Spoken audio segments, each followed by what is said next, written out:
माझं सोलापूर न्यूज मध्ये आपल्या सगळ्यांचं स्वागत। विमान सेवा सुरू करून मग त्याला ग्रामदेवत सिद्धरामेश्वरांचं नाव द्या अशी भूमिका त्या ठिकाणी मांडलेली आहे।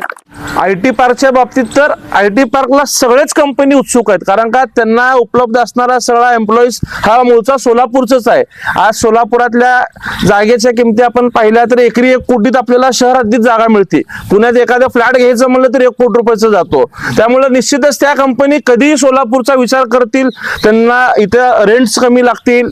जसं वर्क फ्रॉम होम असताना आपले लोक कमी सॅलरीवरती काम केले, तसं जर सोलापुरात काम मिळत असतील तर निश्चित आपले मुलं सुद्धा तिकडच्या पेक्षा इथं कमी ह्याच्यावरती करतील। परंतु ह्या सगळ्याला जी अडचण होती ती विमान सेवेची होती। जोपर्यंत विमान सेवा चालू होत नाही तोपर्यंत मोठ्या कंपनी सोलापूरला येणार नाहीत। त्या अनुषंगाने सातत्याने आम्ही मुख्यमंत्री साहेबांशी फॉलोअप घेतोय।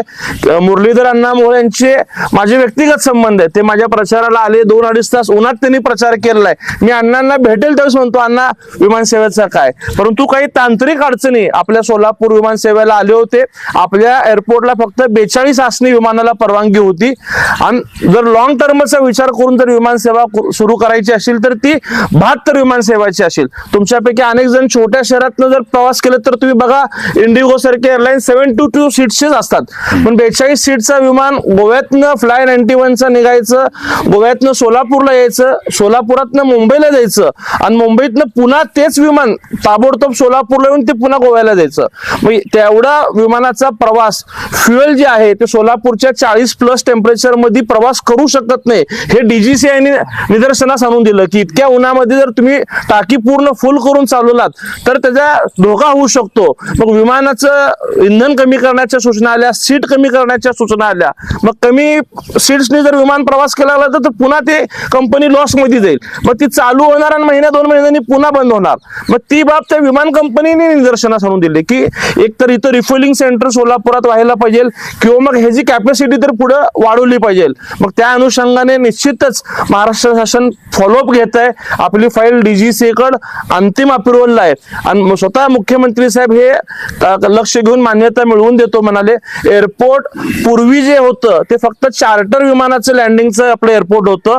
आताच जे मोदी साहेबांच्या हातनं जे ओपनिंग झालंय ते प्रवासी वाहतुकीचं एअरपोर्टचं ओपनिंग झालेलं आहे। लगेचचं चेकअप असू द्या, प्रवाशांना तिथं वेटिंग करण्यासाठी ज्या आवश्यक गोष्टी लागतात त्या सगळ्या गोष्टी आता आपल्या तिथं ऑलरेडी तयार झालेल्या आहेत। DGCची परमिशन झाली की 15 दिवस लागतील, महिना लागतील। परमिशन तिकडे मिळाली की इकडं 3-4 कंपन्या तयार आहेत की आम्ही सोलापुरातनं विमान सेवा सुरू करू। कोणी मुंबईला करायला तयार आहे, कोणी हैदराबाद सिटी तयार आहे, कोणी बेंगलोर सिटी तयार आहे, कोणी तिरुपती सिटी तयार आहे। या 4ही गोष्टी आपल्या सोलापूर सिटी सोयीस्कर होणार आहेत। ज्यावेळेस फ्लाय 91चा प्रस्ताव गोव्यासाठी आला, अनेकांनी सोशल मीडियावरती मेम्स केले की गोव्याला कशासाठी सोलापूरकरांनी जायचं आहे, परंतु फ्लाय 91चं सेंटर हे गोवा आहे आणि त्यांचा असा विचार स्टडी झाला की सोलापूर हे धार्मिक जिल्हा पर्यटन म्हणजे लोक अक्कलकोटला येतात, लोक तुळजापूरला येतात, लोक पंढरपूरला येतात।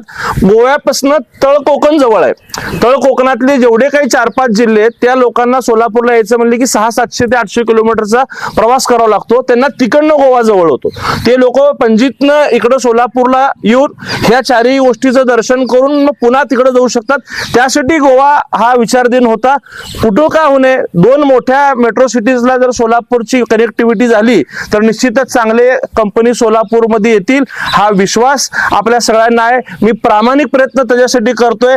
सिद्धरामेश्वर महाराज आपल्या या प्रयत्नाला यश दो ही आपण त्यांच्याकडे प्रार्थना करतोय। माझं सोलापूर न्यूज या YouTube चॅनलला सबस्क्राईब करा आणि बेल आयकॉन प्रेस करायला विसरू नका।